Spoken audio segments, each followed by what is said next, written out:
अगर आप Lakshmi organic industry के शेयर होल्डर हैं तो डेफिनेटली आपके लिए यह वीडियो बहुत ही ज़्यादा इन्फॉर्मेटिव और इंटरेस्टिंग हो सकता है, क्योंकि यहाँ पर हम लक्ष्मी ऑर्गेनिक के बारे में कुछ इंटरेस्टिंग और जो इसका एनालिसिस है वो करने वाले हैं। तो सबसे पहले तो यहाँ पर जो इसका प्राइस है कंसोलिडेशन में चल रहा है 303 का इसका जो प्राइस है, मतलब कि 300 के आसपास यह कंपनी ट्रेड कर रही है जब से इसका क्वार्टरली रिजल्ट आया है। तो यहाँ पर आप देख सकते हैं 300 के आसपास, और यहाँ पर एक बार मूवमेंट दिखाया था तो यहाँ पर ओवर सेलिंग हो गई थी, तो यहाँ पर थोड़ा सा इन्वेस्टर्स ने इसमें इन्वेस्ट किया, लेकिन फिर से यहाँ पर 300 का जो इसका लेवल है सपोर्ट लेवल वो यहाँ पर आ गया है। और वहीं अगर 6 मंथ का देखें तो यहाँ पर हम कह सकते हैं कि 6 मंथ से भी यह कंपनी 300 के आसपास ही ट्रेड कर रही है। हालांकि एक बार इसने अच्छा खासा मूवमेंट दिखाया था 382 के बाद, लेकिन यहाँ पर जब यह 362 पर ट्रेड कर रहा था इसके बाद से यहाँ पर बहुत ज़्यादा गिरावट आई और यहाँ पर फिर से इसने 300 का सपोर्ट बना लिया। और जब क्वार्टर रिजल्ट आया यहाँ पर 316 रुपये इसकी प्राइस थी और सीधे गिरकर 300 पर आ गई थी, और उसके बाद थोड़ा सा यहाँ पर कंसोलिडेशन किया और यहाँ से मूवमेंट दिखाया और फिर से यहाँ पर कंसोलिडेशन में चल रही है।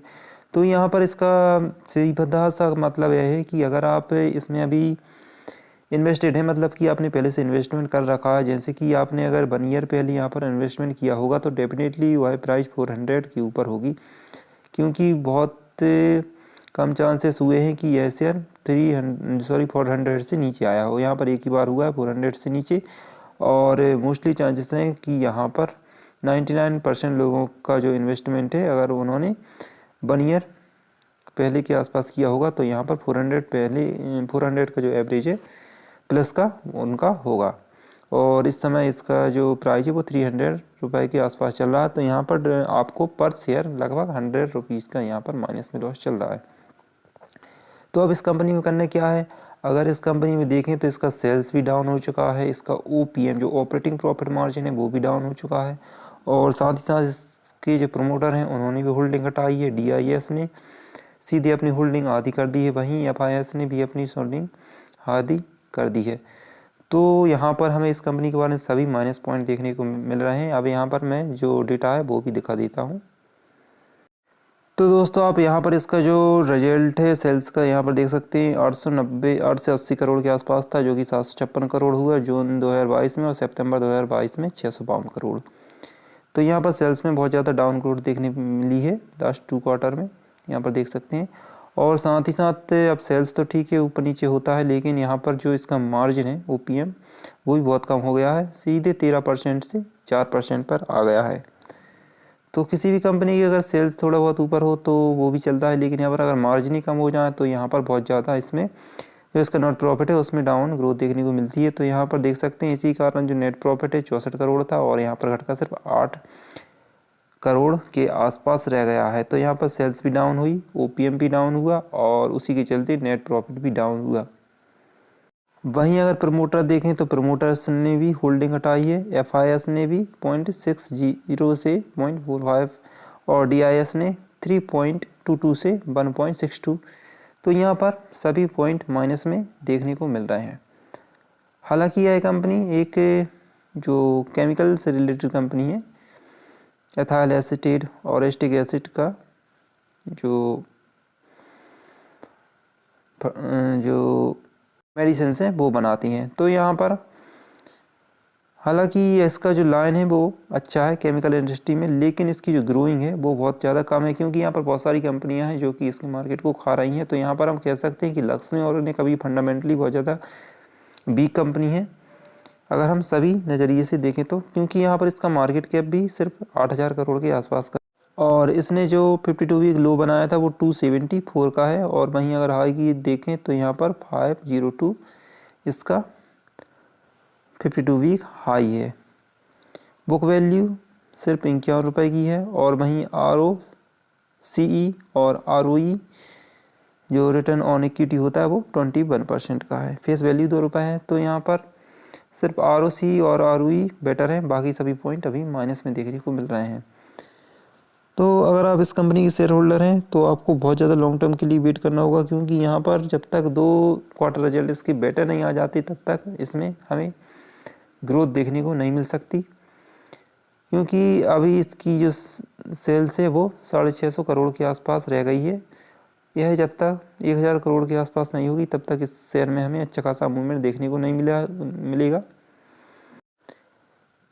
क्योंकि यहाँ पर 2 बार डाउन ग्रोथ हो चुकी है। अगर यहाँ पर देखिए 900 करोड़ के आसपास हम बोल सकते हैं इस सेल्स को, और जो कि घटकर सिर्फ 650 करोड़ के आसपास रह गई है। तो यहाँ पर इसमें अगर फिर से मूवमेंट देखना है अच्छा खासा तो 1000 करोड़ के आसपास इसका जो सेल्स है वो होना चाहिए,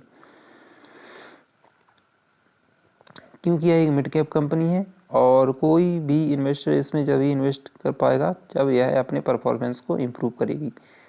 तो अगर नेक्स्ट रिजल्ट में भी अगर इसका सेल्स कम आ जाता है तो यहाँ पर इस शेयर का जो प्राइस है वो 200 के नीचे भी जा सकता है, यह कोई बड़ा बात नहीं होगी यहाँ पर। तो अब बात यह है कि अगर आपने इसमें इन्वेस्टमेंट कर रखा है 400 प्लस पर, तो अभी आप इससे एग्जिट कर सकते हैं अगर आपके पास कोई अदर कंपनी है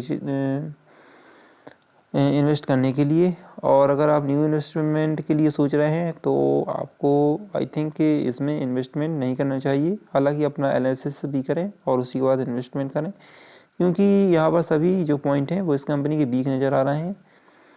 तो इससे बेटर कोई अदर कंपनी भी हैं, बहुत सारी अदर कंपनीज हैं, उनको आप कंसिडर कर सकते हैं और फिर उसमें इन्वेस्टमेंट कर सकते हैं।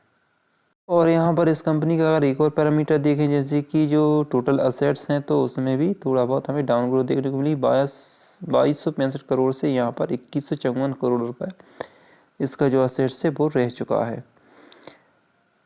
यहाँ पर अच्छी ग्रोइंग चल रही थी, यहाँ पर माइनस में, तो यहाँ पर कंपनी का जो पूरा डेटा है वो माइनस में आ गया है इस बार।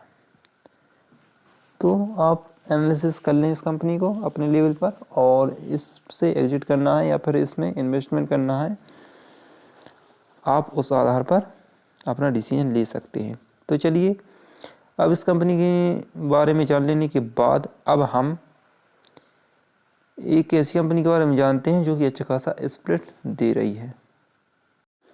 तो दोस्तों इस कंपनी का नाम है अल्स्टॉन टेक्सटाइल्स। यह कंपनी 1:10 का जो स्प्लिट है वो प्रोवाइड करा रही है और इस कंपनी का जो एक्स स्प्लिट डेट है वो 14 दिसंबर है।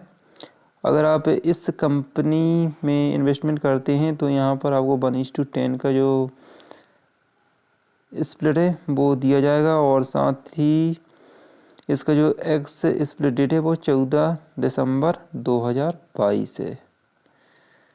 और इसमें इन्वेस्टमेंट करना है या फिर नहीं इसका आप एनालिसिस ज़रूर करें, क्योंकि किसी भी कंपनी में इन्वेस्टमेंट करने से पहले उसका एनालिसिस कर लेना ज़रूरी है कि यह जो कंपनी है वो इन फ्यूचर ग्रो करेगी या फिर नहीं। क्योंकि अगर जिस कंपनी में भी हम इन्वेस्टमेंट कर रखे हैं उसको ग्रो करना बहुत ही ज़्यादा ज़रूरी है।